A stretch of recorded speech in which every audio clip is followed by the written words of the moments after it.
Family, what's good with you? It's your boy Milky Way J. Welcome back to another banger. We got Alex Bale, Spongebob Conspiracies again. Everyone is a banger. Everyone is crazy.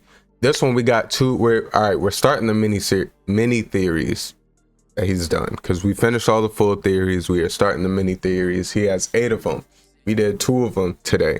We did imagination theory and the skeleton theory, and both of them are honestly very interesting. I'm not gonna lie. Alex, you done did it again. We locked in. I appreciate y'all for tapping into the video. So make sure you like, comment, subscribe to the channel if you are new. Spread love to the people that mean most of y'all. And I'm done yapping. Let's get into the video. I'll see y'all in there.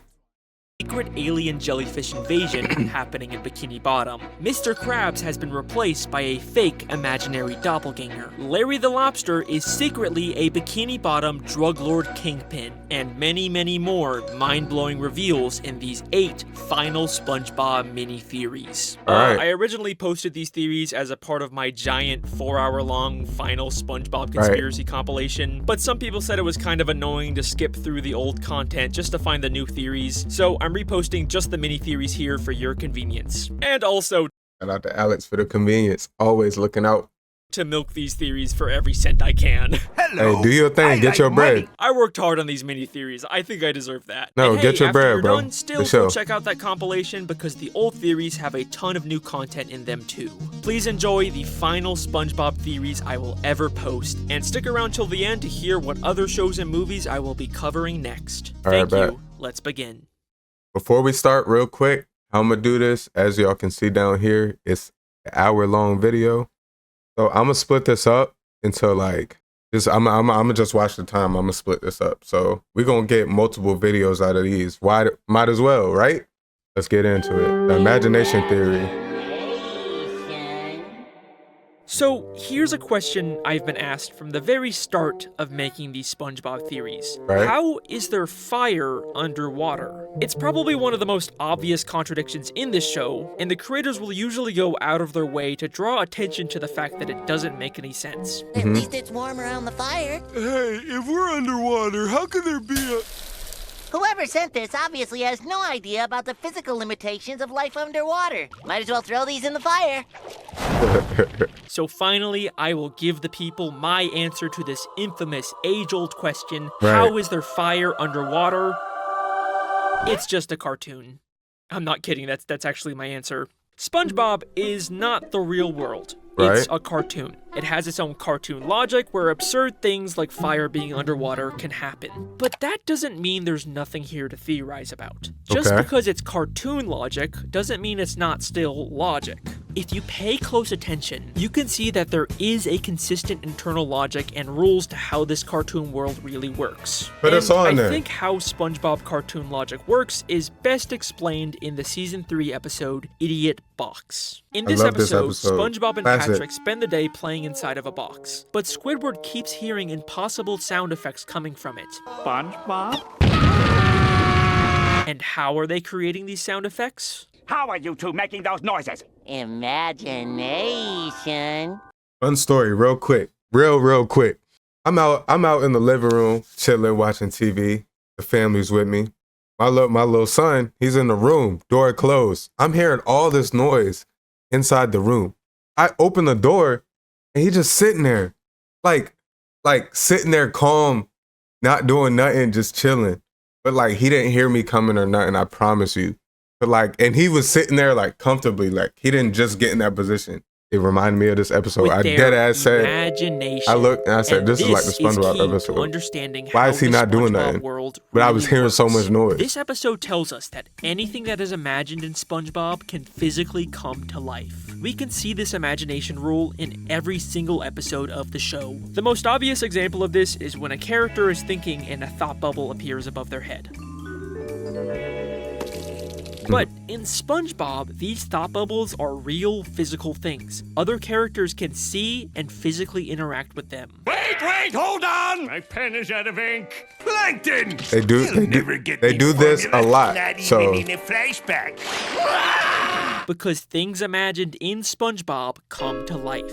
And this goes far beyond just thought bubbles. It explains how characters are constantly getting new props and costumes out of nowhere. Where did SpongeBob suddenly get this hat and sign? Where did he get this glove or all of these costumes that instantly appear and disappear? It's because SpongeBob is imagining all of these props. This can be used to explain almost every single absurd gag. The best for Stripes is all the time. That's the SpongeBob kind. episode of the show. Real physical. Hold on! I've been in a flashback. And this goes far beyond just thought bubbles. It explains how characters are constantly getting new props and costumes out of nowhere. Where did SpongeBob suddenly get this hat and sign? Where did he get this glove or all of these costumes that instantly appear and disappear? It's because SpongeBob is imagining all of these props. This can be used to... If you know me, you know I sing this song all the time. I wish he got a chance to finish. I wish he never got interrupted. explain all almost the every single time. absurd All right, let's gag lock in in. My the bad, show. y'all. Wait, Let's lock Patrick, in. We you're like supposed 6 to let minutes me into the win, video. remember? Patrick is imagining himself getting beat up here. Said it's gonna be a good one, just wait and see. SpongeBob is imagining the sun talking to him and burning his bedroom, and SpongeBob and Patrick are imagining that fire is able to exist underwater. And if you still don't believe me, look what happens when Patrick questions the logic behind the fire. Hey, if we're underwater, how could there be a...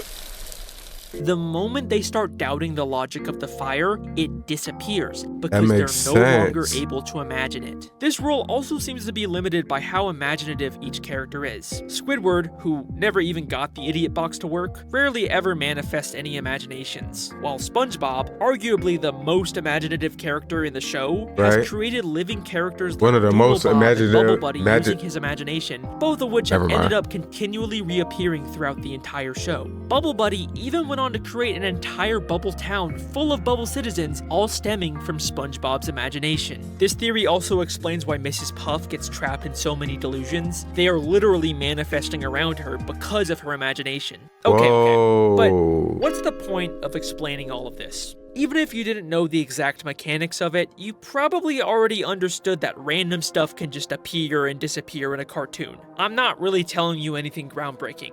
But once you fully understand this idea, it adds a whole new context to so many things in this show. One of the most interesting being how dreams seem to affect the world, specifically SpongeBob's dreams. In Season 1 Sleepy Time, SpongeBob dreams about finally getting his license, but then he crashes and Mrs. Puff takes his license away.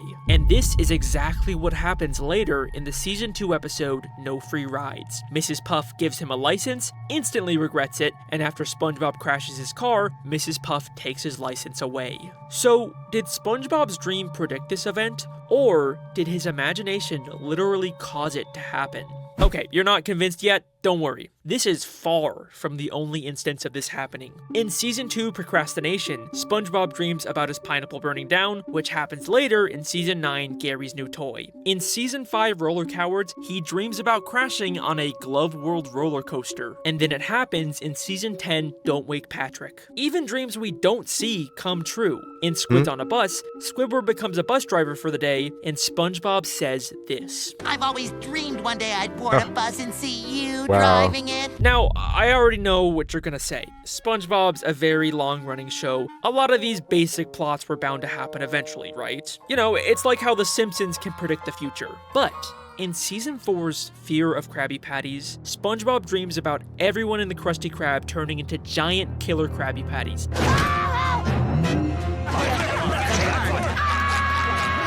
That is a very weird and specific plot, and yet that's still exactly what happens 7 seasons later in Krabby Patty Creature Feature, when Mr. Krabs I've feeds never people seen this experimental one. Krabby Patties and turns everyone into giant mutant Krabby Patty monsters that try to hunt SpongeBob down. It seems like all of SpongeBob's dreams eventually manifest into real life because of the unlimited power of his imagination. Okay, that's all pretty interesting, right? But you want to know something really crazy? While researching this theory, I discovered something insane. Honestly, it may be one of the craziest discoveries I've ever found in this show. Are you ready?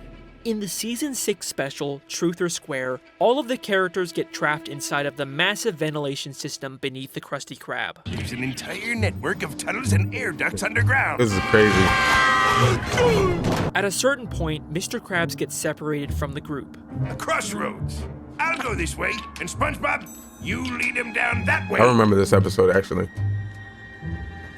SpongeBob then takes a break to tell the story of Yeah, they when were Mr. Krabs each told telling him stories. the Krabby Patty secret formula. This reminds me of the time Mr. Krabs confided in me the Krabby Patty recipe. Mr. Krabs called me into his office. And then something really strange happens. After the story, we cut back to the group, and Mr. Krabs is somehow back with them after previously being separated.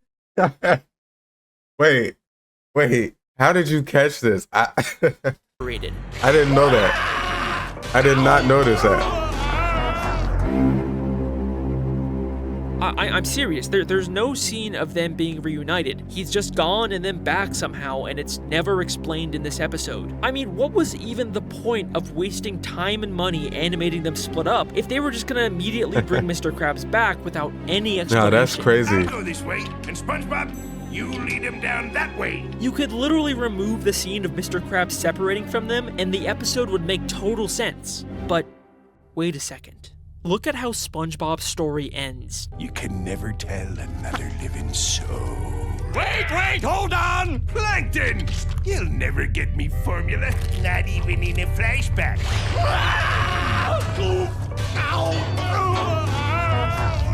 SpongeBob. Imaginary Mr. Krabs from inside of the thought bubble He just grabs climbed out. Plankton and throws him down a vent. And when we cut back, Mr. Krabs is suddenly back. He sitting made with the Squidward group. move over The obvious to the other explanation side. is that this isn't the real Mr. Krabs. This is still the imaginary Krabs from SpongeBob's story who came to life. And the real Mr. Krabs is still somewhere lost inside of the Krusty Krab vents, and they never switched back. Huh? The Mr. Krabs they escape with is not the real Mr. Krabs. And every time we see Mr. Krabs after this Season 6 episode, he's actually a fake imaginary doppelganger. And the real one is still trapped beneath the Krusty Krab somewhere. It's the reason why Mr. Krabs in later seasons has become such a one-dimensional character, going from someone who was cheap but still genuinely cared about his employees and family to a one-note cartoon villain. It's because he actually was replaced by a flat, imaginary imitation of the original. And I know what you're gonna say, there's no way SpongeBob would imagine him to be that way. Well, think again. Show me what you got. Look at me. I'm Mr. Krabs. I love money. Every night I tuck me wallet in and tell it a bedtime story. Ooh, what's that you say? Me daughter Pearl needs an operation? I'll do it myself and save a nickel. That'll do, SpongeBob. And that is the imagination theory. 7 more mini theories left. Woo! Wow. Scary skeleton. All right, we got time for another one. Yeah, definitely.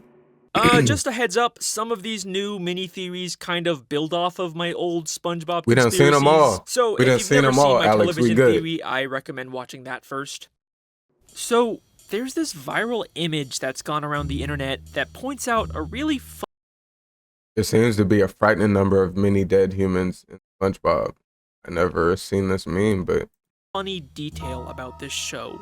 There seems to be a frightening number of miniature dead human skeletons in SpongeBob. And it's a really funny observation, but it's also really strange because why are there a bunch of mini dead human skeletons in SpongeBob? Like, the animators already have a generic design for a fish skeleton. Why are they going out of their way to make these human skeletons? They're obviously much more detailed and harder to draw. And this is something we see in both early and modern SpongeBob. Well, I think the television theory actually provides a pretty good explanation for this. We know there's tons of human scuba divers secretly filming the show, and it even looks like some of them are fish-sized. And we know there is shrinking technology in this show, so like I've already said, I think it's fair to assume that humans shrunk themselves down to better film these characters undetected. Which explains why we see so many tiny human skeletons. They're the crew members who sadly passed away during the filming of SpongeBob. They are deep underwater after all, it's not the safest place for humans to be. And that's about all I had to say about this topic. It's not actually that interesting.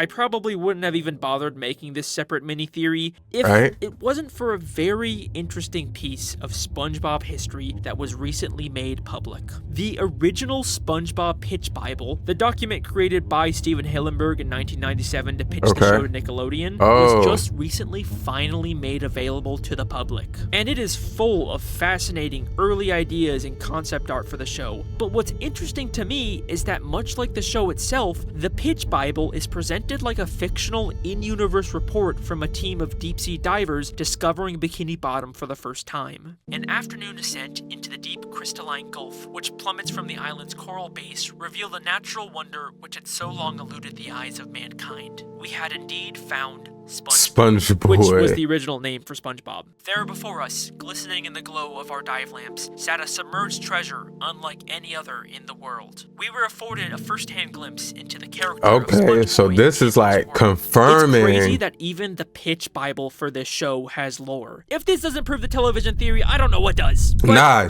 shout out to you. You said it first, and now that this is coming to light, unless you knew this before, but I'm taking your word for it, Alex. There's something shout out to you in this Bible that I always thought was a little strange. Okay. On page 12, there's a dedication section. It describes one of the first expeditions to Bikini Bottom taken by a deep-sea diver named Bucky Leavitt, using a new and untested diving suit, which ultimately imploded from the undersea pressures. Bucky died, making the only known map of Bikini Bottom. It is to Bucky and his pioneer spirit that we dedicate this research. It's kind of a strange thing to include in a pitch for a kid's show, of all things. The story seems to be inspired by Benjamin Leavitt, the inventor of the suit shown in this photo, but there's no record of him ever dying during an expedition. So it seems like this story about Bucky was completely made up just to add more lore to the show. So it then begs the question, if he is a character in this universe, is crazy. Where is Bucky's body?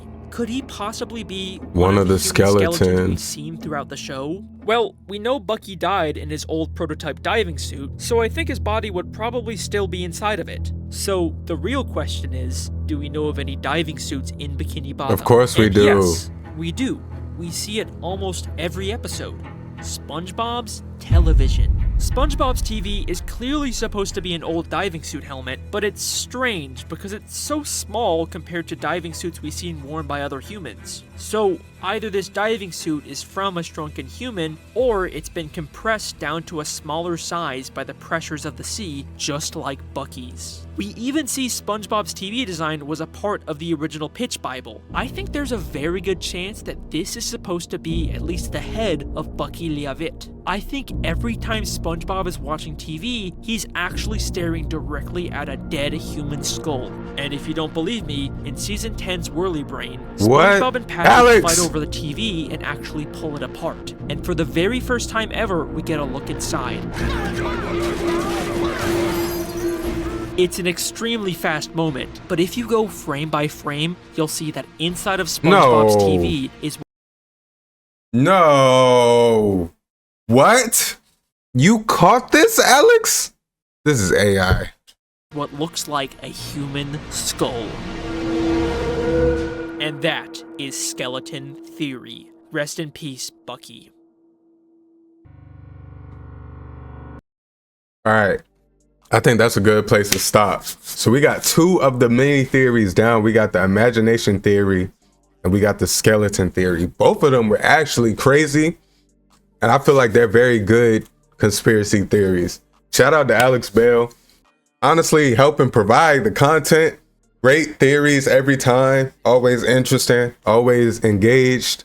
Makes you think deeper, a lot deeper into the show. I haven't really seen too many other people's theories for certain shows or whatnot. I appreciate y'all for tapping into the video. Shout out to Alex Bale again. Make sure y'all like, comment, subscribe. Stay tuned for more content coming soon. We dropping 3 times a week. I don't know if you've been tapped in, but we are. Love y'all. Appreciate y'all. It's your boy Mookie Ray J. I'm gone.